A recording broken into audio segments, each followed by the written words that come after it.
there's been an interesting development that I wanted to share with you, which is why I had to make this video. Is Imam Hindy, who is the Imam of Al-Tawheed, Islamic Center in Mississauga, Ontario, an Islamophobe? He recently called the platform of the Islamic Party of Ontario trash. I'm quoting, by the way. I'm going to link everything in the description. Please go to the description and check out the links. Yes, he said that. On January 2nd of 2019, Ibrahim Hindy tweeted that now he was responding to PDIJA, Canada, that the far right will use the newly formed Islamic Party of Ontario's platform to further their hate. He tweeted two different tweets, which I'm going to link. The first one said, "You, PDIJA, Canada," whoever they are, I'm not sure, "are the definition of the far right."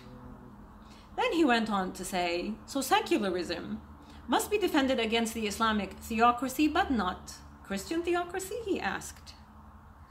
The CHPs, which is the Christian Heritage Party, apparently we have a Christian Heritage Party, which is really bothering him, platform is almost identical to the IPO, which is the Islamic Party of Ontario. They're both trash. But you'll defend CHP, which is the Christian Heritage Party, because of xenophobia and hypocrisy. He likes to use big words. Highly educated Imam. Then, on January 3rd of 2018, Ibrahim Hindy tweeted and liked, only to later unlike, the following statement by Amira El-Ghawabi, who is the founding board member of the Canadian Anti-Hate Network.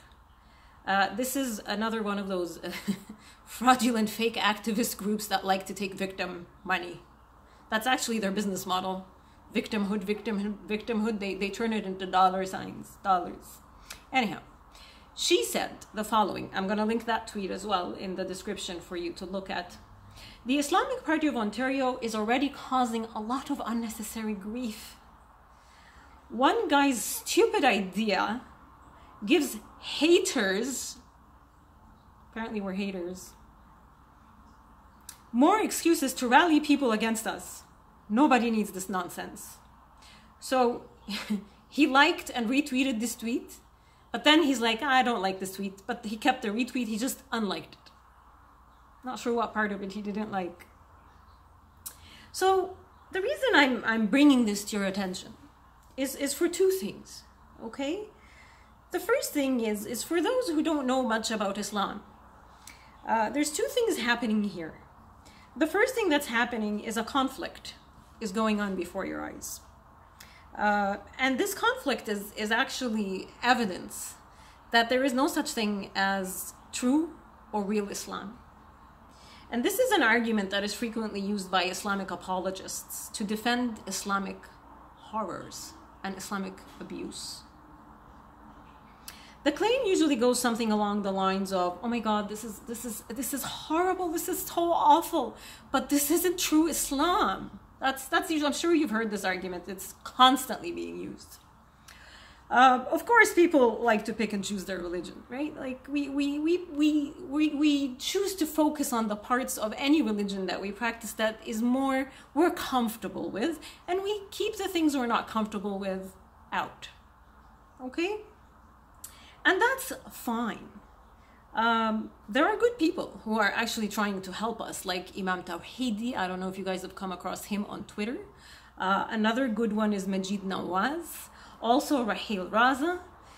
But the left in the States and in Canada ignore these people because the left has become very radicalized, and moderate Muslims are no longer piquing the interest of the left.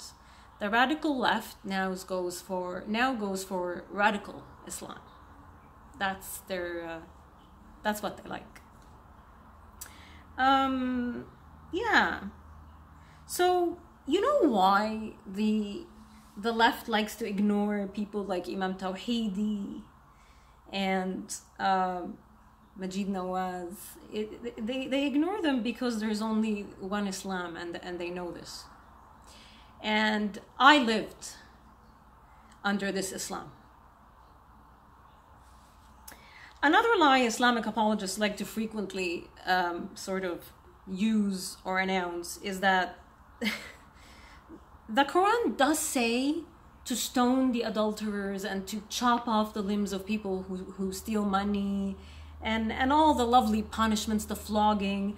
But you know what? Muslims don't do these things in their countries anymore. These were designed for the old times. Now this is just a blatant, in-your-face lie, because there's footage after footage after footage after article of punishments that are going on in Islamic countries. So anyhow. So yeah, the claim that this isn't true Islam is just honestly, it's a simple and a very lazy use of the no Scotsman fallacy, if you guys know about that. It's basically used by cowards and morons. And they're not just lazy. They're radical and lazy, because this fallacy is now being used as a weapon against the uninformed. The extremists shield themselves with this from scrutiny. And I don't know about you, but I want to say that we need to scrutinize all ideologies, and Islam is no exception. Actually, maybe it is. I think maybe Islam is the exception, and it deserves 100 times more scrutiny than any other religion on the face of this earth.